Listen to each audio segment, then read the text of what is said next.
प्रिय विद्यार्थियों, हमने पहले पढ़ा बाजार वातावरण विपणन जो वातावरण होता है उसको प्रभावित करने संबंधी आंतरिक अथवा नियंत्रणीय घटक।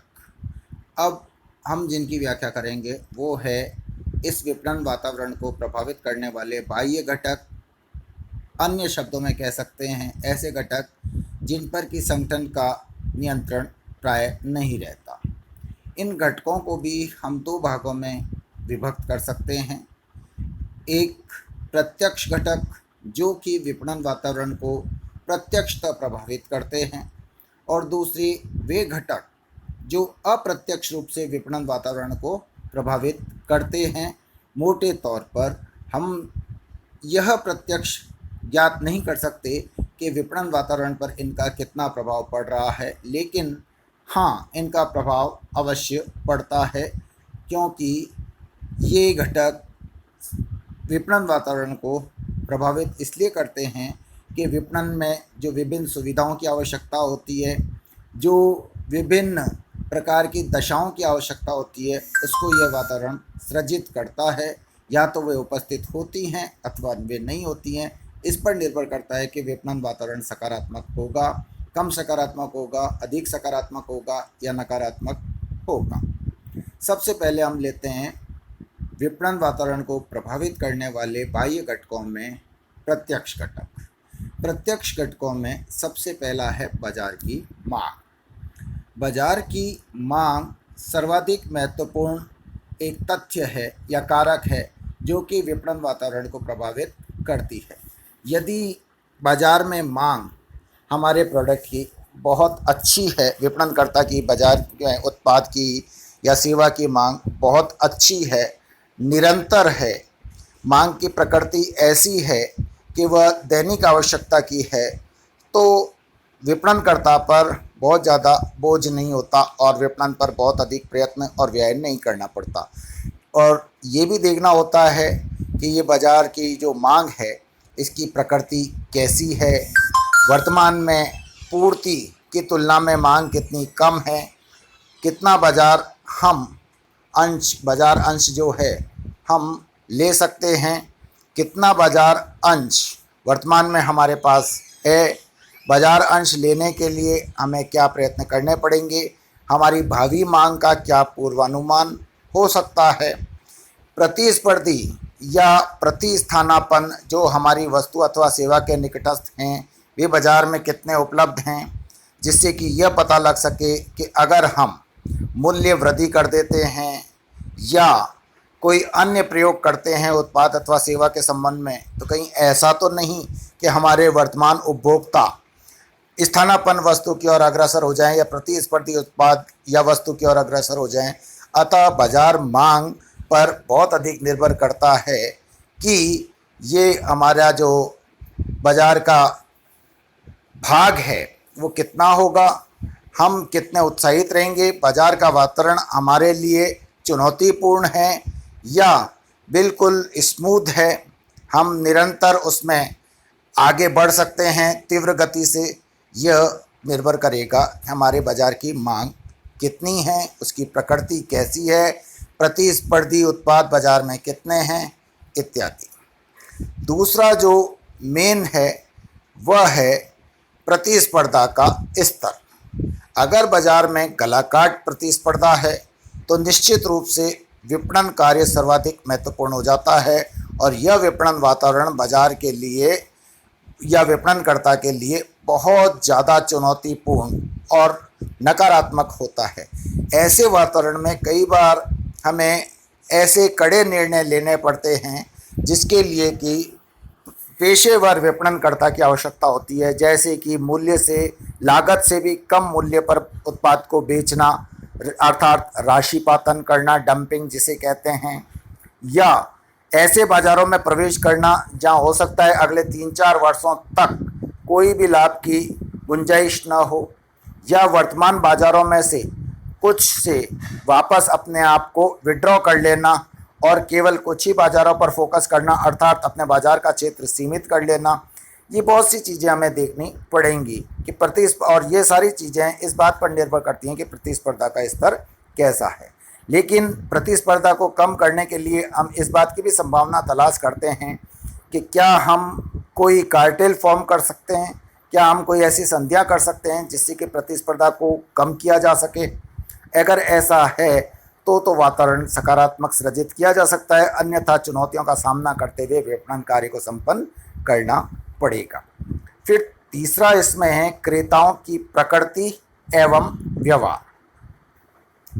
हमें ये देखना पड़ेगा कि हमारे जो क्रेता हैं वो कौन हैं। क्या वो ऐसे क्रेता हैं जो उपभोग के लिए, प्रत्यक्ष उपभोग के लिए वस्तु का क्रय कर रहे हैं, अथवा ऐसे क्रेता हैं जो उत्पादक हैं और हमारी वस्तु को क्रय करके प्रक्रियण द्वारा अन्य वस्तु अथवा सेवा का निर्माण करेंगे, अथवा ऐसे हैं जो कि हमारी वस्तु क्रय करके उसका पुनः विक्रय करेंगे, कुछ पैकेजिंग इत्यादि में परिवर्तन कर कर मूल्य अधिक लेकर, या ऐसे बाज़ारों तक उनको ले जाकर जहाँ की हम उपस्थित नहीं हैं और ना ही उपस्थित हो सकते हैं।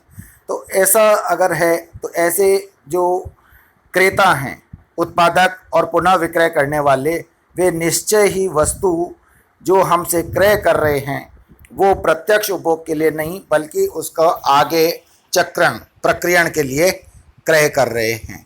फिर चौथी श्रेणी भी हो सकती है इसमें कि कहीं हमारे क्रेता अधिकांशतः अंतर्राष्ट्रीय क्रेता तो नहीं है, अर्थात हम बहुत बड़े निर्यातक तो नहीं हैं।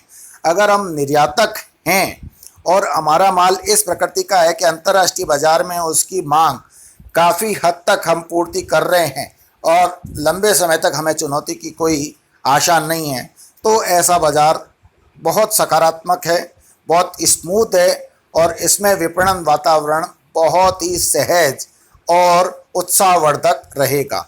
लेकिन अगर हमारे उपभोक्ता प्रत्यक्ष हैं, हमारे जो क्रेता हैं वो प्रत्यक्ष उपभोक्ता हैं, उत्पादक हैं, जो कि रॉ मटेरियल के रूप में या सहायक वस्तु के रूप में हमारे उत्पाद और सेवाओं का क्रय कर रहे हैं, तो हमें इस बात की पूरी संभावना रहती है कि यदि हम उनकी संतुष्टि के स्तर पर खरे नहीं उतरे तो हो सकता है हमारे उत्पाद से वो प्रतिस्पर्धी अथवा प्रतिस्थानापन्न उत्पादों की ओर अग्रसर हो जाएं। अगला जो फैक्टर है वह है नियामक ढांचा। देश में नियामक ढांचा जो होता है वह भी विपणन वातावरण को निर्धारित करता है।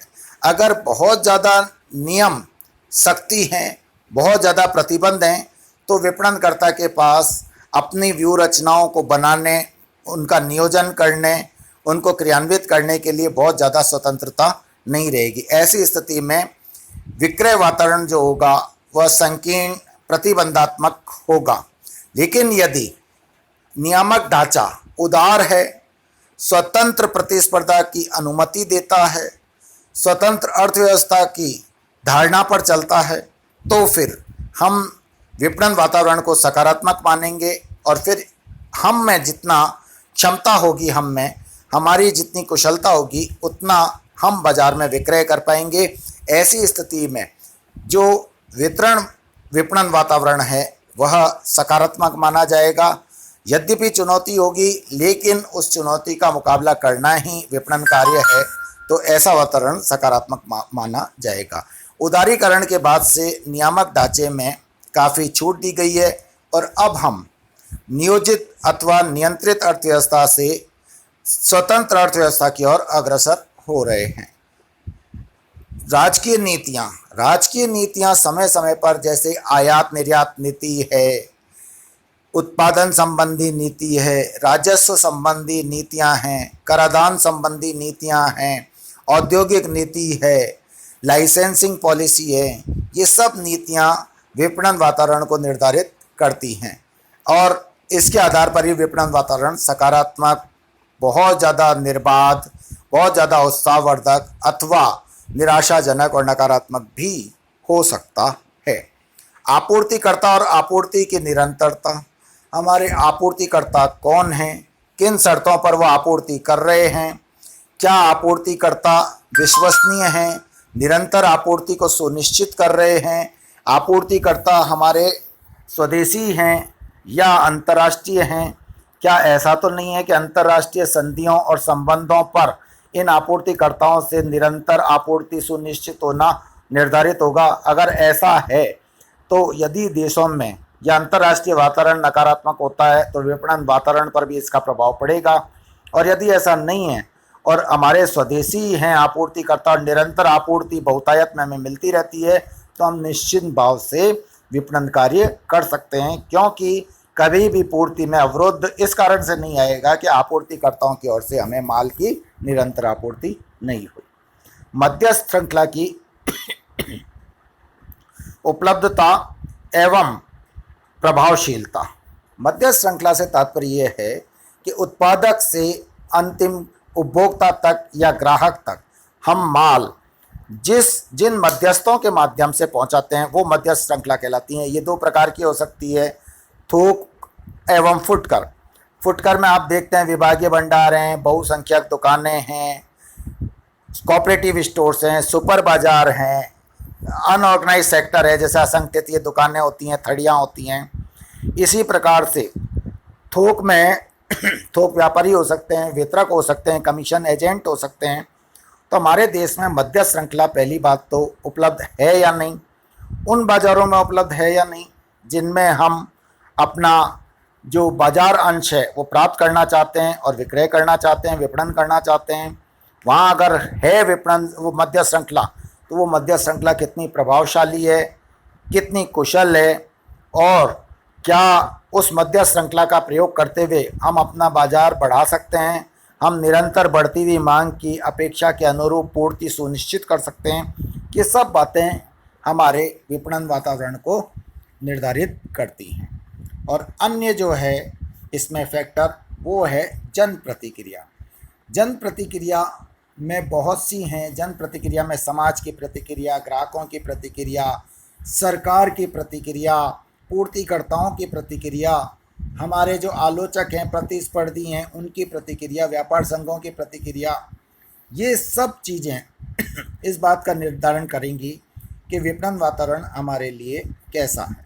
अगर जन प्रतिक्रिया किसी उत्पाद अथवा सेवा के प्रति नकारात्मक है तो उस उत्पाद और सेवा के विपणन का वातावरण अनुचित नहीं माना जाएगा। और यदि सकारात्मक है, जनता ऐसे उत्पाद अथवा सेवा के विपणन से काफ़ी प्रसन्न है और उसे अपने हितों के अनुकूल मानती है, तो हमारे लिए सकारात्मक वातावरण सृजित करेगा।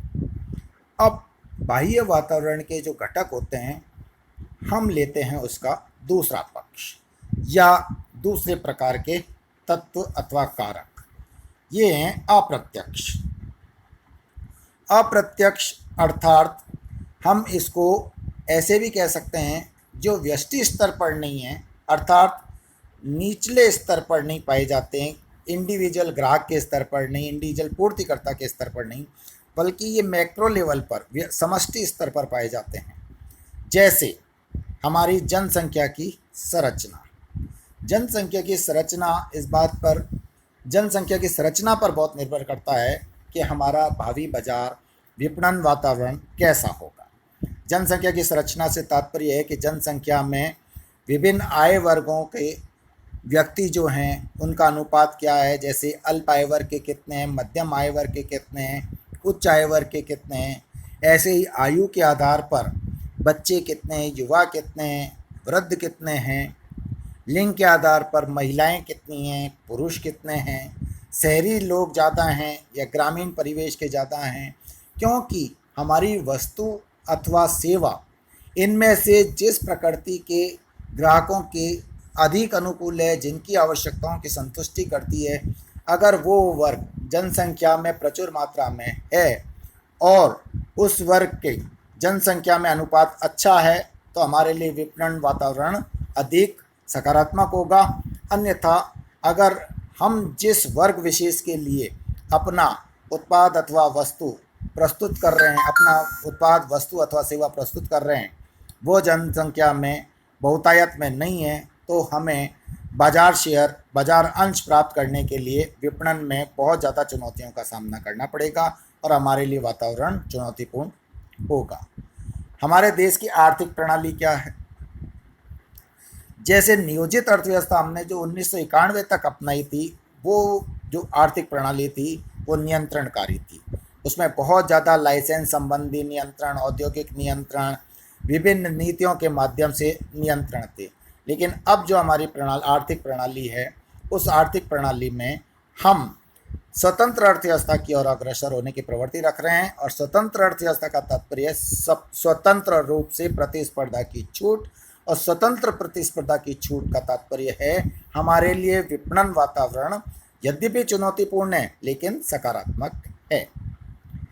अर्थव्यवस्था की अवस्था ये भी हमारे विपणन वातावरण को बहुत ज़्यादा प्रभावित करती है। हम अर्थव्यवस्था की पिछड़ी हुई अवस्था में हैं, विकासशील अवस्था में हैं या विकसित अर्थव्यवस्था हैं, इस पर हमारा विपणन वातावरण निर्भर करेगा। यदि हम पिछड़ी हुई अर्थव्यवस्था हैं तो बहुत अधिक विपणन करने से भी बहुत अधिक परिणाम सुनिश्चित करने में शायद सफलता प्राप्त नहीं कर सकते। विकासशील अर्थव्यवस्था हैं तो जितना अधिक हम विपणन प्रयत्न करेंगे उतना अधिक परिणाम प्राप्त कर सकेंगे, और विकसित अर्थव्यवस्था हैं तो हम सर्वाधिक सकारात्मक विपणन वातावरण प्राप्त कर सकेंगे।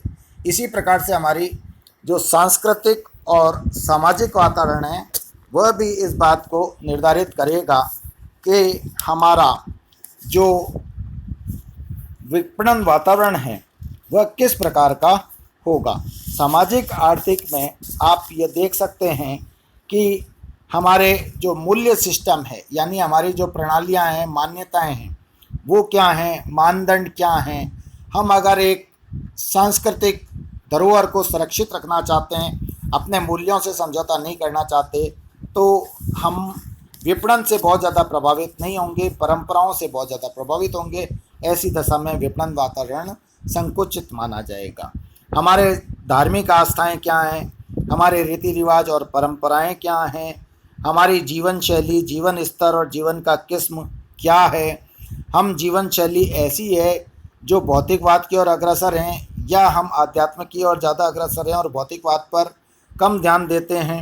अगर हम भौतिकवाद पर ध्यान देते हैं तो विपणन वातावरण काफ़ी सकारात्मक माना जाएगा, लेकिन रूढ़ियों और परंपराओं से बंधे हुए हैं तो विपणन वातावरण संकुचित माना जाएगा। परिवर्तन जो हैं उनके प्रति समाज का दृष्टिकोण अगर व्यापक है तो विपणन वातावरण सकारात्मक माना जाएगा, लेकिन हम परिवर्तनों को बहुत ज़्यादा स्वीकार नहीं करते तो ये संकुचित वातावरण का एक उदाहरण होगा। यदि लोगों में आपसी सहयोग और व्यवहार है, आपसी तालमेल है, सौहार्द है, कोई सांप्रदायिक वैमनस्य नहीं है, क्षेत्रवाद नहीं है, धार्मिक भेदभाव नहीं है, तो विपणन वातावरण अच्छा माना जाएगा। और यदि अगर ऐसा है तो विपणन वातावरण संकुचित और चुनौतीपूर्ण माना जाएगा। लिंग भेद किस प्रकार का है, क्या स्त्री और पुरुषों के लिए समानता है, क्या वरिष्ठ नागरिकों की आवश्यकताओं की पूर्ति उसी प्रकार तत्परता से की जाने की प्रवृत्ति है जिस प्रकार से कि अन्यों की जाती है। तो ये सारी चीज़ें जो हैं ये इस पर डिपेंड करेगा कि हमारा विपणन वातावरण किस प्रकार का है। फिर प्राकृतिक वातावरण, प्राकृतिक वातावरण देश में कैसा है। प्राकृतिक वातावरण से तात्पर्य यह है कि हमारे पास सर्वप्रथम तो संसाधनों की उपलब्धि कितनी है, जैसे खनन से प्राप्त, माइनिंग से प्राप्त संसाधन हैं वो हमारे पास कितने हैं, हमारे पास वन क्षेत्र कितना है, कृषि उपज से प्राप्त उत्पाद जो कि कच्चे माल के रूप में प्रयुक्त हो सकते हैं वो हमारे देश में कितने हैं, हमारे देश में जल स्तर कैसा है, विद्युत उत्पादन के साधन कैसे हैं, हमारे यहाँ हम यदि सौर ऊर्जा से काम चलाना चाहें तो वो कितनी उपलब्ध है, और समुद्री जीव, समुद्र तट, बंदरगाह, ये सारी चीज़ें हमारे यहाँ उपलब्ध हैं अथवा नहीं, नदियों की स्थिति, बांध, अगर ये पर्याप्त मात्रा में है तो हमारी निर्भरता अन्य पूर्तिकर्ताओं पर, अन्य देशों पर कम होगी, और इस दृष्टि से हमारा विपणन वातावरण बहुत सकारात्मक होगा। हम जितनी मांग सृजित करेंगे उतनी की पूर्ति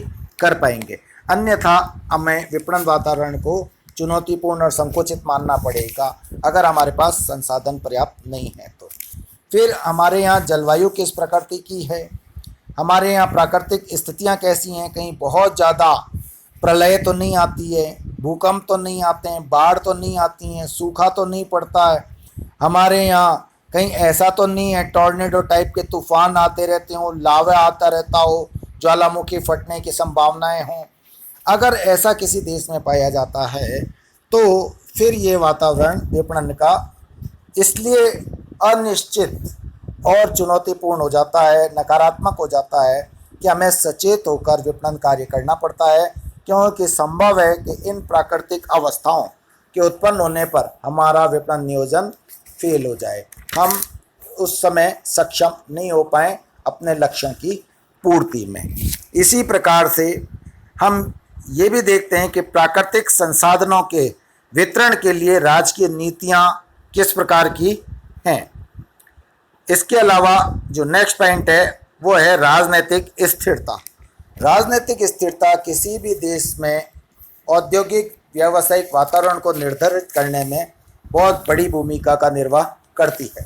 यदि किसी देश में राजनीतिक स्थिरता है तो वो देश निश्चित रूप से तरक्की करेगा, और यदि राजनीतिक बहुत ज़्यादा अस्थिरता पाई जाती है, कभी कोई बदल बदल कर लोगों का शासन आता है, उनकी जो दर्शन होता है, नीतियाँ होती हैं, ये सब अलग अलग होती हैं, तो देश ऐसा एक निरंतरता के क्रम में प्रगति नहीं कर पाता, और ऐसे देश में विपणन वातावरण अनिश्चित और चुनौतीपूर्ण, नकारात्मक भी कह सकते हैं, रहता है।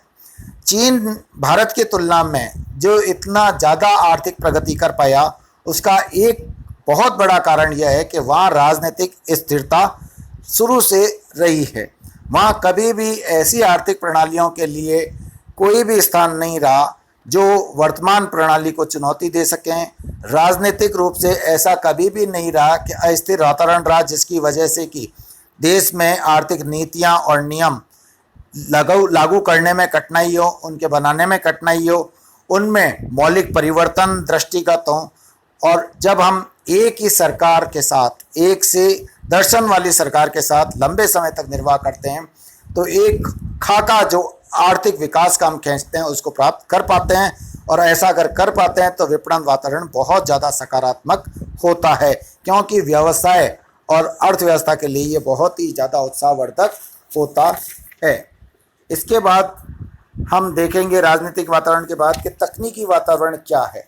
तकनीकी वातावरण का मतलब होता है कि हमारे यहाँ बहुतायत में उत्पादन के लिए, किस्म या गुणवत्तापूर्ण उत्पादन के लिए तकनीकों की उपलब्धता कितनी है। तकनीक अगर हमारे देश में नहीं है तो क्या हमारी ऐसी विदेशों के साथ कोई ट्रीटीज़ या संधि हैं क्या, जो कि हमें उनसे तकनीकें उपलब्ध हो सकती हों, या उनके साथ ऐसा कोलैबोरेशन हो कि हम उनकी तकनीक का इस्तेमाल करते हुए देश में उत्पादन कर सकें। हमारे देश में जो तकनीकें हैं वो क्या इस तरह की हैं क्या कि हम अंतर्राष्ट्रीय स्तर पर प्रतिस्पर्धा करने में सक्षम हों। हमारी जो तकनीकें हैं क्या वो ऐसी हैं क्या जिससे कि लागत ढांचा हमारा प्रतिस्पर्धात्मक रूप से इतना कम आता है कि हम अंतर्राष्ट्रीय स्तर पर अपने उत्पादों के साथ, अपने उत्पाद और सेवाओं के साथ कड़ी प्रतिस्पर्धा दे सकें। यदि हमारी तकनीक ऐसी है जिसमें लागत ढांचा ज़्यादा आता है तो ये हमारे लिए नकारात्मक विपणन वातावरण का सृजन करेगा, चुनौतीपूर्ण विपणन वातावरण का सृजन करेगा। इसके अलावा सरकार तकनीक के संबंध में क्या नीतियां रखती हैं। सरकारें क्या इस प्रकार में विश्वास रखती हैं कि वो विदेशों से नवीनतम तकनीक के आयात को प्रोत्साहित कर रहे हैं, विदेशों के साथ तकनीकी समझौते करें जिससे कि उनकी तकनीकों का हमारे देश में उत्पादन में फ़ायदा मिल सके। हमारे देश में शोध और अनुसंधान को गति देने के लिए सरकारें कितना बजट दे रही हैं, कितना उस पर ध्यान दे रही हैं। ऊर्जा के नवीन स्रोतों की खोज हो रही है अथवा नहीं। कारखानों, कार्यालयों, अन्य औद्योगिक और वाणिज्य परिसरों में विभिन्न प्रकार के तकनीकी जो यंत्र हैं और प्रणालियां हैं उनका जो विकास है वो हो रहा है अथवा नहीं। परिवहन है, संचार है, ऊर्जा है, इन क्षेत्रों में नवीनतम तकनीकों का इस्तेमाल हो रहा है नहीं। जैविक रसायन शास्त्र और जैविक तकनीक के क्षेत्र में नवीन प्रयोग किए जा रहे हैं अथवा नहीं। इन सब पर विपणन वातावरण निर्भर करता है। यदि हम इनमें बहुत ज़्यादा विकास में आगे हैं तो हमारा विपणन वातावरण बहुत ज़्यादा उत्साहवर्धक होगा, क्योंकि हम जितना विपणन प्रयत्न करेंगे उतना ही प्रतिफल प्राप्त कर पाएंगे। इसके बाद है हमारा वैधानिक ढांचा। वैधानिक ढांचे से तात्पर्य है कि हमारे देश में संवैधानिक रूप से हम किस प्रकार की शेप अर्थव्यवस्था को देना चाहते हैं। जैसा कि आप जानते हैं हमारे देश में मिश्रित अर्थव्यवस्था को अपनाया गया है, जहां निजी और सार्वजनिक क्षेत्र दोनों सह अस्तित्व रखते हैं। निगमीय जो कानून है, कंपनीज एक्ट, वो क्या है, आपका बिजनेस लॉ है वो कैसा है, बहुत ज़्यादा संरक्षणात्मक नियमनकारी है अथवा उदार है, औद्योगिक और श्रम संनियम कैसे हैं, क्योंकि इस पर डिपेंड करता है कि विदेशी आपूर्तिकर्ता उत्पादक हमारे देश में पैसा लगाएंगे अथवा नहीं। प्रदूषण नियंत्रण के संबंध में हम क्या कर रहे हैं, हमारा करारोपण संबंधी जो अधिनियम है वो उत्साहवर्धक है, प्रोत्साहन करने वाला है अथवा प्रतिबंधात्मक है, बहुत ज़्यादा हतोत्साहित करने वाला है या किस प्रकार का है, इस पर हमारा बहुत ज़्यादा विकास वातावरण का निर्भर करेगा और विपणन वातावरण में ये बहुत ज़्यादा प्रभाव डालता है। लास्ट जो घटक हम डिस्कस करेंगे वो है अंतर्राष्ट्रीय वातावरण। अंतर्राष्ट्रीय संबंध, आंतरिक परिदृश्य, हमारा आर्थिक जो परिदृश्य अंतर्राष्ट्रीय स्तर पर economic scenario, global economic scenario वो कैसा है। आप देखते हैं कई बार हम ये कहते हैं कि हमारे देश में जो मंदी की स्थिति है वो इसलिए है कि विश्वव्यापी स्तर पर मंदी के लक्षण आपको परिलक्षित हो रहे हैं। तो अगर विश्व स्तर पर, विश्व के मतलब दृश्य पटल पर कोई आर्थिक डेवलपमेंट्स हो रहे हैं तो उनका प्रभाव देश में कम अथवा ज़्यादा आना अवश्यंभावी होता है। विभिन्न राष्ट्रों की आर्थिक नीतियां कैसी हैं, प्रतिबंधात्मक तो नहीं हैं, उदार हैं क्या वो हमें तकनीक देने के लिए सहमत हैं, क्या वो हमारे यहाँ उत्पाद देने के लिए सहमत हैं, क्या वो हमारे यहाँ विनियोग करने के लिए सहमत हैं, हम अन्य राष्ट्रों के साथ हमारे संबंध कैसे हैं, विदेशी पूंजी की उपलब्धता देश में कितनी है, अंतर्राष्ट्रीय स्तर पर प्रतिस्पर्धा का स्तर क्या है, क्या उस पर कोई नियंत्रण है, आर्थिक परिदृश्य कैसा है, क्या देशों में आपसी सहयोग का वातावरण है आर्थिक रूप से और तकनीकी रूप से, आयात निर्यात की क्या संभावना है, बहुराष्ट्रीय निगमों की कितनी संख्या है, कितना उनका सहयोग है, फिर अंतर्राष्ट्रीय स्तर पर तकनीक के हस्तांतरण और उपयोग के लिए क्या अंतर्राष्ट्रीय संस्थाएं जैसे WTO इत्यादि को योगदान दे रहे हैं, और अंतर्राष्ट्रीय स्तर पर परस्पर देशों के संबंध जो हैं उनमें क्या स्थिति है। ये सब से आर्थिक वातावरण और विपणन का वातावरण निर्धारित होता है। Thank you.